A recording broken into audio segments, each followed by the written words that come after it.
Now, it has been 2 weeks since Hamas first launched its attack on Israel. It saw 1,400 people killed. Since then, Palestinian officials say that more than 4,000 people have died in Gaza. Reporting on the war has been personal for Palestinian journalist and human rights advocate Yara Eid, who joins me now. Yara, thank you for joining us here on Sky News. I understand that recent events have caused you personally a great deal of grief and pain. Well, I lost more than 30 members of my immediate family, and they were civilians. They were not part of any militant group. Most of them were children. 17 of them are children. Not only that, but my best friend was a journalist, and Israel killed him in cold blood on the 7th of October while he was covering the area's border. And he was wearing a press vest, he was wearing his helmet. And I just want to say, before I continue talking about what's happening, when you first introduced what's happening, you said more than 1,400 people have been killed in Israel and more than 4,000 in Palestine have died. I think language is really important to use, because language, as a journalist, you have the moral responsibility to report on what's happening. Palestinians don't just die, they get killed.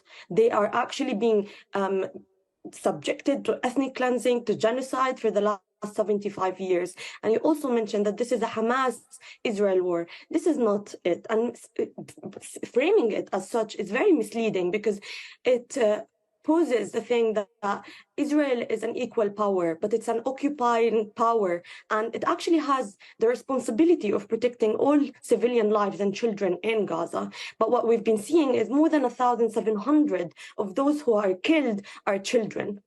So this is not really a war against Hamas. This is clearly, so many Israeli spokesperson went on TV and said this is a war against Palestinian civilians in Gaza. And even if we imagine a world without Hamas, if we think about the West Bank, Palestinians have been being killed, and there has been land theft, there has been ethnic cleansing, there has been imprisonment. More than 5,200 Palestinians are in Israeli prisons right now, and 170 of them are children. So this is not just to water down what's happening to the 7th of October. This is a 75-year-old occupation, ethnic cleansing and genocide of Palestinians. And you need, as a journalist, to report on what's happening and say it as it is. When Hamas launched the attack on Israel, as a Palestinian, what did you expect would happen next? Well, I think, again, I'm sorry, but I think this is misleading, because you can't water down what's been happening about the attack on the 7th of October. Let's talk about 2014. Let's talk about 2021. Let's talk about all the aggressions, Palestinians in Gaza. Me personally, let's not talk about Palestinians in Gaza. I've lived through 4 horrible aggressions. That's actually why I left Gaza in the first place. I saw people getting cut into pieces in front of my eyes when I was 14 years old.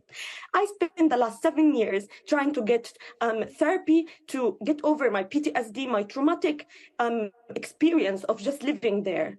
So this is, again, you're misleading by saying it's a Hamas attack. You need to say what's been happening. We can't look at it just by looking at what's happened on the 7th of October. Why are you not talking about all of the other attacks on worshippers in Al-Aqsa Mosque, on, kidnapping women and raping them in Israeli jails, all these Palestinians who are being killed in the West Bank? Why are you not asking me about them?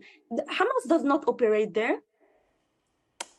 Yara Eid, good to get your perspective on Sky News. Thank you very much for joining us.